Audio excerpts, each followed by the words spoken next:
Terre de France, un parfum au service de notre pays.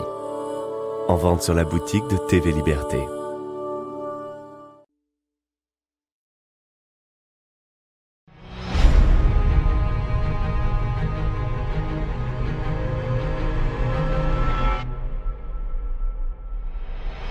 Fondée en 1831 pour les besoins de la conquête de l'Algérie, la Légion étrangère est aujourd'hui réputée dans le monde entier. Spécificité française, elle rassemble et unit des combattants de toutes nationalités venus trouver une famille, une camaraderie ou démarrer une nouvelle vie au service de la France. Ces différents faits d'armes ont fait toute sa gloire et sa réputation, du légendaire combat de Cameron au siège de Tueng Kang, en passant par Bir Hakeim ou encore Dien Bien Phu. Retour sur l'histoire tumultueuse de cette unité unique au monde qui donne tout son sens à l'expression « français par le sang versé ».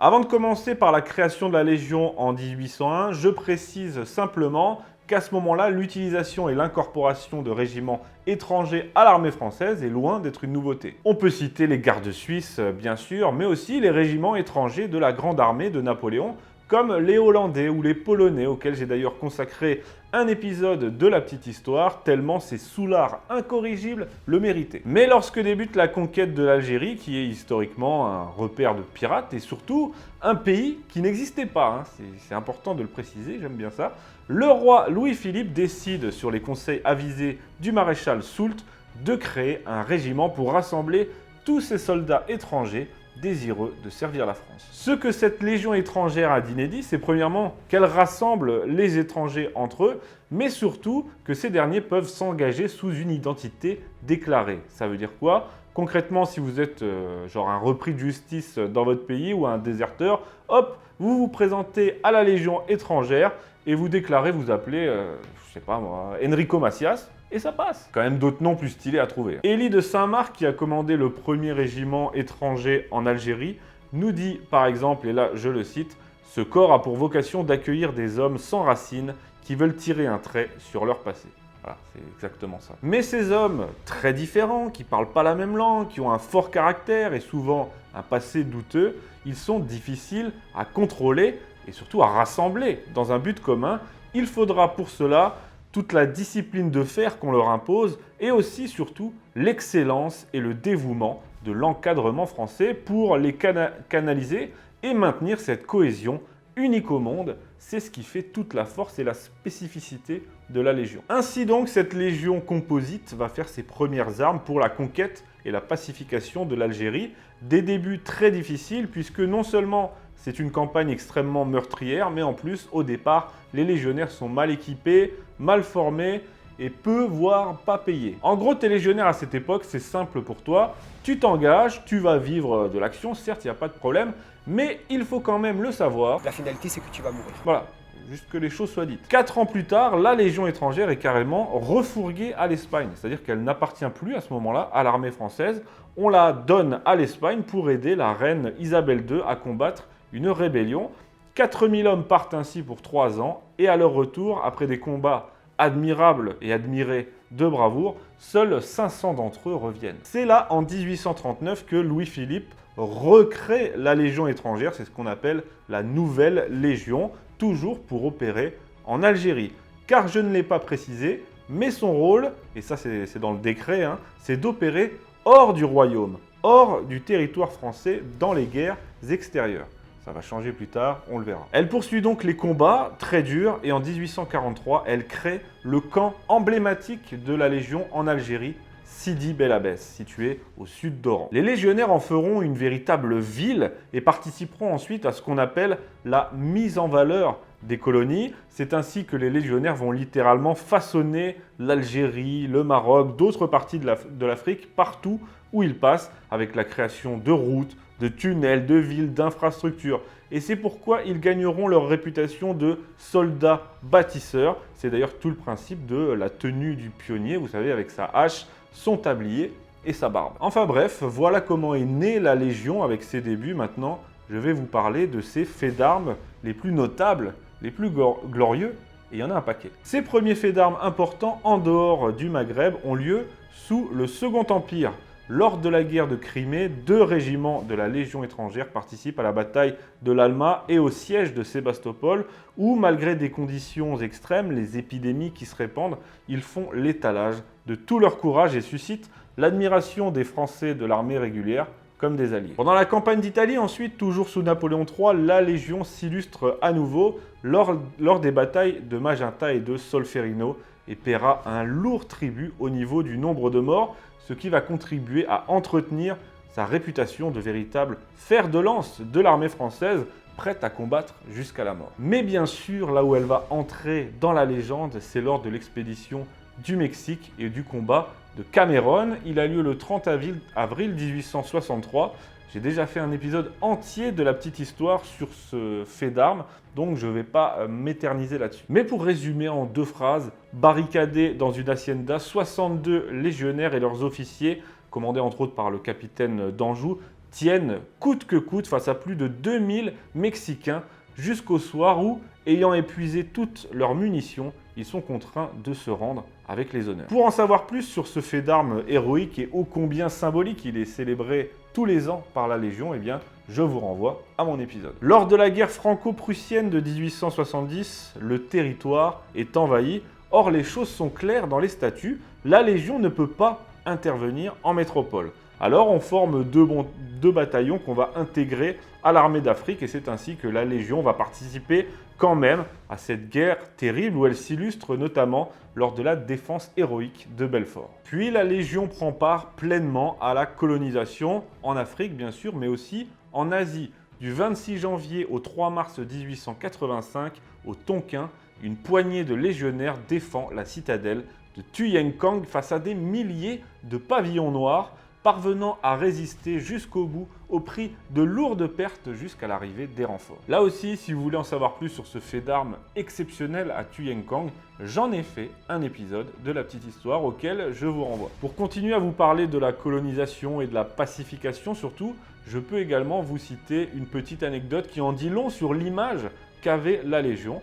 En 1893, on est sous la Troisième République, alors qu'il se prépare à aller mater une révolte malgache, le général Gallieni, donc on envoie à Madagascar, fera cette requête célèbre au gouvernement. Je cite Gallieni, « Je demande d'emmener avec moi 600 hommes de la Légion étrangère afin de pouvoir, le cas échéant, mourir convenablement. » Lors de la Première Guerre mondiale, les choses vont changer, je l'ai dit, la Légion ne peut pas, théoriquement, officiellement, intervenir sur le territoire français. Mais évidemment, nécessité fait loi, le territoire est envahi et toutes les forces doivent être mobilisées contre l'Allemagne. Il va y avoir un appel à la mobilisation pour trouver des volontaires qui viendront renforcer la Légion. Il y en aura beaucoup et comme l'écrit Blaise Sandrars, des étrangers amis de la France qui pendant leur séjour sur le territoire ont appris à l'aimer et à la chérir comme une seconde patrie, sentent le besoin impérieux de lui offrir leurs bras. 5 régiments de marche vont donc être formés, au total 42 000 volontaires de 52 nationalités différentes. Ils vont répondre à l'appel et intégrer le RMLE, j'arrive jamais à le prononcer, Régiment de marche de la Légion étrangère. Ils combattront bien sûr comme des lions aux côtés des poilus dans l'Artois, dans la Somme, à Verdun et au final, le régiment de marche de la Légion étrangère, avec ses 6 000 tués au combat, sera l'un des régiments le plus décoré du conflit. Lors de la Seconde Guerre mondiale également, la Légion étrangère continuera, malgré les circonstances, à bâtir sa légende. Elle est alors vidée de tous ses Allemands, car il y en avait beaucoup à cette époque depuis 1870, et elle était à ce moment-là composée majoritairement de républicains espagnols.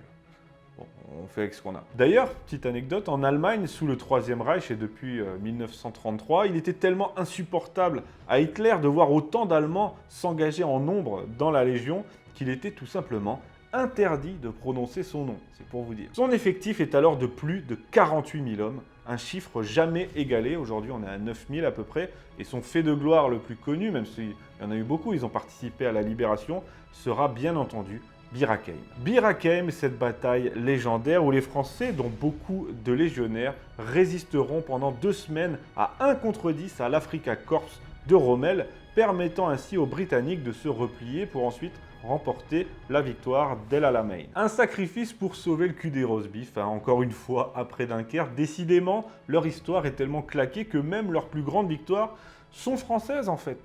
Ou prussiennes parfois, si vous voyez ce que je veux dire. Je ferai un épisode bientôt sur Bir Hakeim, car cette bataille en mérite clairement un. D'ailleurs, l'héroïsme des Français et des légionnaires lors de ce combat sera pour beaucoup dans la reconnaissance portée par les Alliés à la France à la fin de la guerre. C'est quand même pas rien. Pour finir, parce que je vous passerai l'époque moderne, après la Seconde Guerre mondiale, la Légion s'illustre à nouveau dans les guerres de décolonisation. Sa participation à la guerre d'Indochine, bien sûr, elle est énorme. De 1946 à 1954, on compte près de 73 000 légionnaires qui servent sous le drapeau français pendant ce conflit, avec un taux de perte énorme, 12%, et une participation valeureuse à la bataille de Dien Bien Phu. Puis c'est la guerre d'Algérie avec Alger, le fameux putsch des généraux et la dissolution du premier régiment étranger parachutiste commandé par Élie de Saint-Marc. Cette guerre aboutit, vous le savez, à l'indépendance de l'Algérie et ce sera un véritable traumatisme pour les légionnaires puisqu'ils vont devoir quitter leur camp mythique de Sidi Bel Abbès pour s'installer en France métropolitaine à Aubagne. Je m'arrête là pour les faits d'armes de la Légion et son histoire. Évidemment, ça continue après 62 et j'en ai oublié beaucoup, il y en a bien d'autres. Mais je pense quand même avoir dressé un beau portrait de cette unité hors du commun. Quelques petites anecdotes sympas pour conclure. Leurs couleurs sont vertes et rouges en hommage aux gardes suisses qui ont été leur noyau de départ. Le képi blanc est un hommage quant à lui aux légionnaires qui ont participé à la conquête de l'Algérie. Et son rythme de marche, plus lent, vous savez, ils sont toujours à fermer le défilé du 14 juillet, 88 pas par minute, eh bien il est calé sur celui des armées de Napoléon. Voilà comment bien finir un épisode. Pour conclure, c'est bien une unité hors du commun que la France a la chance immense de compter dans ses rangs. Elle est composée majoritairement d'étrangers, certes, mais l'encadrement est français et les valeurs françaises y font toute la différence. Car, comme je l'ai dit, c'est grâce à cette discipline très dure, mais aussi à l'encadrement français et au dévouement de ces officiers français, souvent les premiers à tomber au combat, que la Légion est ce qu'elle est, c'est-à-dire une unité d'élite unique au monde et le fer de lance de l'armée française. Des étrangers du monde entier la rejoignent pour ses valeurs de camaraderie hors du commun et quoi qu'en disent certains, c'est bien le drapeau français qu'ils saluent chaque matin.